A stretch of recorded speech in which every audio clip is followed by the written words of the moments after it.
तो कहानी की शुरुआत होती है एक बहुत ही बड़ी बर्फीले इलाके से, जहां हम एक आदमी को देखते हैं जिसका नाम ओवरगार्ड होता है। वो एक पायलट होता है और उसका जहाज इस बर्फीले इलाके में तबाह हो गया होता है। अब क्योंकि वो यहाँ पर फंस गया था, इसीलिए काफी परेशान हो गया था और किसी मदद की आने का इंतजार करने लगता है। फिर वो वहाँ एक काफी बड़ा SOS लिख देता है, जो किसी को मदद के लिए बुलाया जाने वाला एक निशान होता है। उसने भी ये इसीलिए बनाया था ताकि अगर कोई प्लेन यहाँ से गुजरे तो उन्हें पता चल जाए कि ये यहाँ फंसा हुआ है और वो लोग इसे बचा ले। उसके पास कोई नक्शा भी नहीं था जिसके जरिए वो ये जान सकता कि इस वक्त वो कहाँ है, मगर फिर वो अपने हिसाब किताब से एक नक्शा बनाता है। अब देखते ही देखते दिन ढलने लगता है। उसकी फिक्र बढ़ती ही जा रही थी कि कहीं वो यहाँ फंस न जाए। जहाज तबाह होने की वजह से उसका पूरा रेडियो सिस्टम भी तबाह हो गया था, जिससे वो किसी को मदद के लिए बुलाता। वो यहाँ अपने जहाज में ही रहता है और मदद आने का इंतजार करता रहता है। अगले दिन जब वो जागता है तो उसे काफी भूख लगी हुई थी, इसीलिए वो बर्फ के नीचे मछलियाँ पकड़ने के लिए कुछ ट्रैप यानी जाल लगाता है ताकि कोई मछली उसमें फंस जाए और इसके खाने का गुजारा हो सके। वो बहुत सारी मछलियों को पकड़ने में कामयाब भी हो जाता है।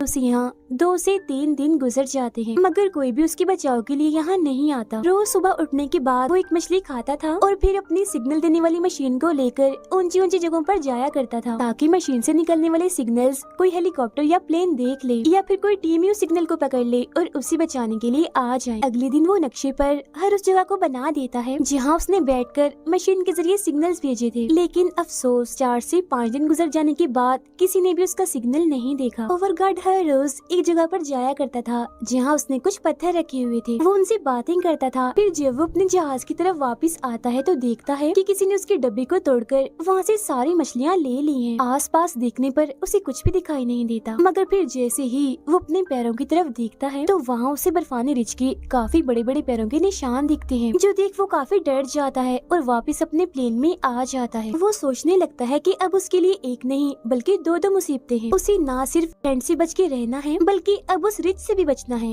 वरना तो वो उसे मार देगा। अगले दिन वो सिग्नल मशीन को लेकर ऊंचाई पर जाता है और दूर के पहाड़ों को देखने लगता है, जहाँ वो उस बर्फीले रिछ को भी देखता है, लेकिन वो इससे काफी दूर था। वो रिछ भी इसे देख चुका था, मगर वो इसके पास आने की बजाय दूसरी तरफ जाने लगता है। अब ऐसे ही हर रोज वो अपनी मशीन से सिग्नल भेजकर जैसे मशीन को देखता है तो उस पर हरे रंग की लाइट जलती है। इसका मतलब ये था कि अभी तक किसी को भी उसका सिग्नल नहीं मिला। तो ये देख वो काफी मायूस हो जाता है और सोचने लगता है कि पता नहीं और कितने दिन मैं यहाँ पर जिंदा रह पाऊंगा। अब कुछ ही दूरी पर उसे हेलीकॉप्टर नजर आता है, जिसे देख वो काफी खुश हो गया था और चिल्लाने लगता है। उनका ध्यान अपनी तरफ करने के लिए वो कुछ जलाता है। उसका ये प्लान कामयाब हो जाता है क्योंकि वो लोग इसे देख लेते हैं और इसी की तरफ ही आने लगते हैं, जिससे ओवरगार्ड की खुशी का तो कोई ठिकाना ही नहीं रहता।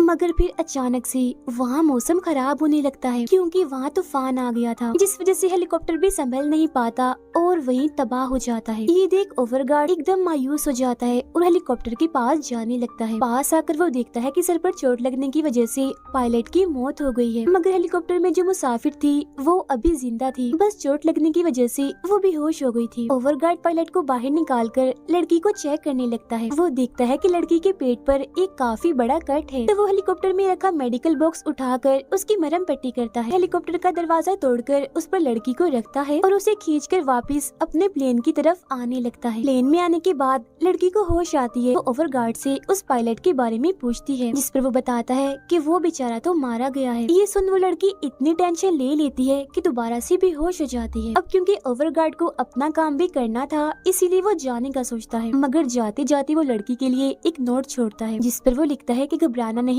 मैं थोड़े वक्त में वापस आ जाऊंगा। इसके बाद वो अपने प्लेन से बाहर निकल जाता है। वो दोबारा से हेलीकॉप्टर के पास आता है और पायलट को वहीं बर्फ में दफन करके दुआ करता है। इसके बाद वो हेलीकॉप्टर में से जरूरत का सारा सामान लेकर जाने लगता है। सामान में उसे एक तस्वीर भी मिलती है, जो देख उसे पता चलता है कि पायलट और वो लड़की दोनों हस्बैंड वाइफ थे। वो ये सारा सामान एक स्लेड यानी बर्फ गाड़ी पर रखकर वापस निकलने लगता है। जाते जाते वो हेलीकॉप्टर पर एक मैसेज लिखता है कि यहाँ पर 2 लोग अभी भी जिंदा हैं, ताकि अगर हेलीकॉप्टर देखकर कोई आए तो इन्हें भी बचा ले। जिसके बाद वो अपने प्लेन की तरफ जाने लगता है। वापिस आने पर वो दोबारा उस लड़की के जख्म की मरहम पट्टी करता है। उसे यहाँ पर एक हफ्ता गुजर गया था, इसीलिए वो खुद को अकेला समझकर रोने लगता है। फिर वो खुद को संभालता है और अपने बनाए हुए नक्शे को देखने लगता है और ये ढूंढने की कोशिश करता है कि इस वक्त वो कहाँ है। ये नक्शा भी इसे हेलीकॉप्टर में से ही मिला था। नक्शे में उसे आसपास के कुछ रेस्क्यू पॉइंट्स भी मिलते हैं, यानी जहाँ जाकर इनका बचाव मुमकिन हो सकता है। तभी अचानक वो ट्रैप जिसने मछली पकड़ने के लिए लगाया था उसमें आवाज आने लगती है। जब ये बाहर चेक करने जाता है तो देखता है कि काफी बड़ी मछली उसके ट्रैप में फंस गई है।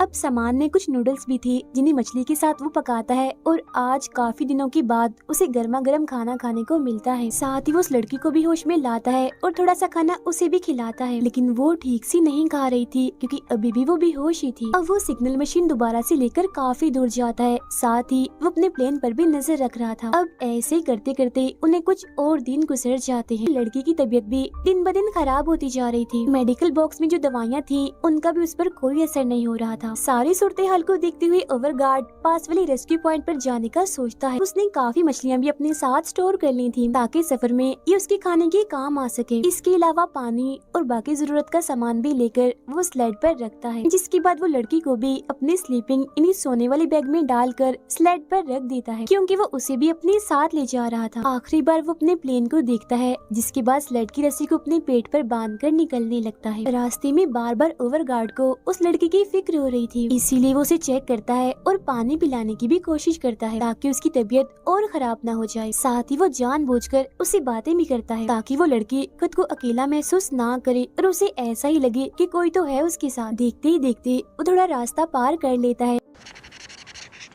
अब दिन ढलने लगता है और वो भी काफी थक गया था, इसीलिए एक जगह रुककर बर्फ की गुफा बनाता है और उसमें ही आराम करता है। इसके बाद वो दोबारा से आगे बढ़ता है। सर्दी यहाँ बहुत ज्यादा थी और हालात काफी मुश्किल, मगर इस कठिन वक्त में वो अपने साथ साथ उस लड़की का भी बहुत ख्याल रख रहा था, जो एक मुश्किल काम। थोड़ा आगे जाने पर उसे एक पहाड़ी दिखाई देती है जिस पर चढ़ना बहुत ही मुश्किल था। वो इस पहाड़ी को देखकर काफी हैरान रह गया था क्योंकि नक्शे के मुताबिक उसके रास्ते में कोई पहाड़ी नहीं थी। अब उसे शक होने लगता है कि कहीं मैं गलत रास्ते पर तो नहीं आ गया। तब चेक करने के लिए वो ऊपर जाता है और देखता है कि आगे का रास्ता बिल्कुल साफ है, तो जाहिर है वहाँ से आगे बढ़ना आसान होगा। इसीलिए सबसे पहले वो अपने सामान को खींचकर ऊपर पहुँचाता है और जब लड़की को स्लेड के जरिए ऊपर ले जा रहा था तो वो बार बार खिसक कर नीचे आ रही थी क्योंकि वजन ज्यादा था। वो उसे ऊपर चढ़ाने की काफी कोशिश करता है मगर नाकाम ही रहता है, जिसके बाद वो वहीं बैठकर रेस्क्यू पॉइंट पर जाने का अब एक दूसरा रास्ता बनाता है। उसे ये फिक्र भी हो रही थी कि रेस्क्यू पॉइंट पर जाने के लिए इस रास्ते से 2 दिन लगने वाले थे, मगर अब जिस नए रास्ते से वो जाएगा इसे 5 दिन लग जाएंगे। टेंशन उसे ये थी कि खाना भी कम था और लड़की की हालत भी इतनी खराब थी कि उसकी जान भी जा सकती थी, लेकिन इसके बावजूद भी वो हिम्मत करता है और ठान लेता है कि चाहे जो भी हो जाए मैं इस नए रास्ते से ही जाऊंगा। जिसके बाद वो अपना सामान वापस नीचे उतार कर इस नए रास्ते पर चलने लगता है। थोड़ा आगे जाने पर उसे गुफा मिलती है जहाँ वो रुकता है और खाना बनाकर खुद भी और उस लड़की को भी खिलाता है, मगर उसकी हालत अब और भी खराब हो गई थी। उसका जिस्म काला पड़ने लगता है, ऐसा लग रहा था जैसे उसका खून जम रहा हो। इसके अलावा उसके चूल्हे में गैस भी खत्म हो गई थी, जो देख उसकी परेशानी और बढ़ जाती है। चुपचाप बैठा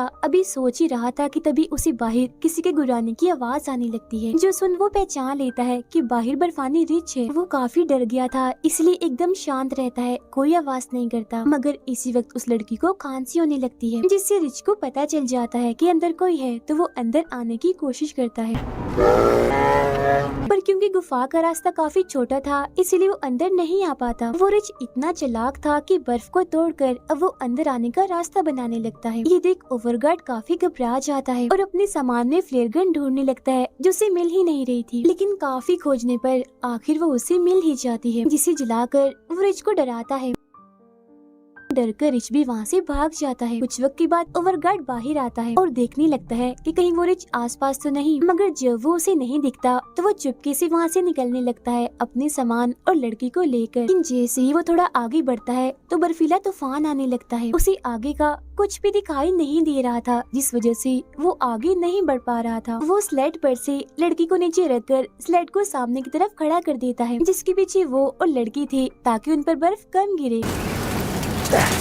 फिर वो भी जाकर उस स्लीपिंग बैग में लेट जाता है जिसमें वो लड़की थी। फिर कुछ वक्त के बाद तूफान जब थोड़ा बहुत रुक जाता है तो उसे पानी पिलाने लगता है, मगर उसकी हालत इतनी खराब हो गई थी कि उसका मुंह ही नहीं खुलता। अचानक उसे खांसी होती है जिसके बाद उसके मुंह से खून निकलने लगता है। अब जब ओवरगार्ड उसके जख्म को चेक करता है तो उसे पता चलता है कि लड़की को इन्फेक्शन हो गया है। इसी के साथ ही वो लड़की दोबारा से बेहोश हो जाती है। जो देख ओवरगार्ड को लगता है कि लड़की मर गई या अगर नहीं भी मरी तो कुछ देर में मरने वाली है, उसे आगे ले जाने का कोई भी फायदा नहीं होगा। इस वजह से ओवरगार्ड को दुख तो होता है, मगर वो बेचारा करता भी क्या, वो लड़की को वहीं पर छोड़कर अकेला ही वहाँ से जाने लगता है, क्योंकि अगर वो उसे साथ में लेकर भी जाता तो भी उसे बचाया नहीं जा सकता था, क्योंकि यहाँ आसपास कोई हॉस्पिटल नहीं था। थोड़ा आगे जाने पर वो गड्ढे में गिर जाता है जिससे फौरन ही वो बेहोश हो गया था। उसे काफी चोट भी लग जाती है। फिर जब उसे होश आती है तो वो देखता है कि मेरी टांग कुछ पत्थरों में फंस गई है। वो वहाँ से निकलने की बार बार कोशिश करता है, मगर पत्थर इतने भारी थे कि वो वहाँ से नहीं निकल पाता। वो काफी घबरा गया था और रोने लगता है। उसे फौरन ही समझ आ जाती है कि बस अब मैं भी नहीं बचूंगा, मेरे मरने का वक्त भी करीब है। यहाँ साथ ही उसे अपनी गलती का पछतावा भी होने लगता है कि मुझे उस लड़की को अकेला छोड़ना नहीं चाहिए था, क्योंकि हो सकता है कि मुझे इसी चीज की सजा मिली हो। लड़की का सोचकर उसे एक उम्मीद मिलती है, जिसके बाद बड़ी मुश्किल से अपनी टांग को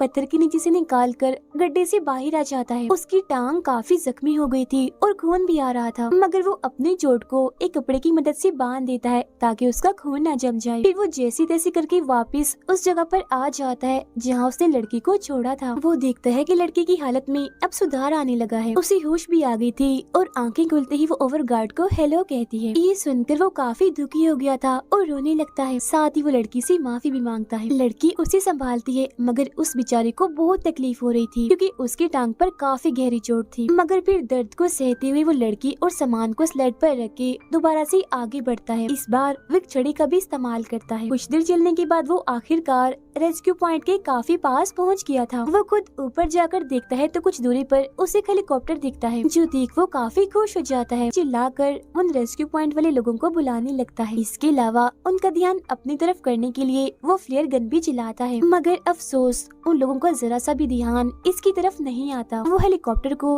बस वहाँ से ले जाने ही वाले थे। अब ये देखकर ओवरगार्ड अपनी वो जैकेट जिससे वो खुद को बचा रहा था उसे फ्लेयर गन की मदद से जला देता है, ताकि ये बड़ी सी आग जलती हुई देखकर ही उन लोगों का ध्यान इसकी तरफ हो जाए। लेकिन इससे भी कोई फायदा नहीं होता, क्योंकि हेलीकॉप्टर दूसरी तरफ जाने लगता है। ये देख ओवरगार्ड की बची कुछ हिम्मत भी टूट जाती है। वो काफी मायूस हो गया था, जिसके बाद वो लड़की का हाथ अपने हाथ में लेकर वहीं लेट जाता है। अब उसकी पूरी हिम्मत जवाब दे चुकी थी, मगर तभी हम देखते हैं कि वो हेलीकॉप्टर घूमता हुआ उनके पीछे उतरने लगता है, जिसकी फौरन ही बाद अब उन दोनों को बचा लिया जाता है। ये कहानी दरअसल हिम्मत और हौसले की है कि चाहे हमारे ऊपर कितने भी मुश्किल हालात क्यों ना आ जाए, हमें हिम्मत कभी नहीं छोड़नी चाहिए। जिसकी जिंदा मिसाल ओवरगार्ड है, जिसने इतने कठिन हालात में अपने साथ साथ उस लड़की की भी जान बचाई। ये सब सिर्फ एक चीज से ही हो पाया, और वो है हिम्मत, जो उसके अंदर बहुत ज्यादा थी। तो इस कहानी से हमें ये सीख भी मिलती है कि हमें हमेशा ही ऐसे हिम्मत करनी चाहिए जिसे ओवरगार्ड ने की।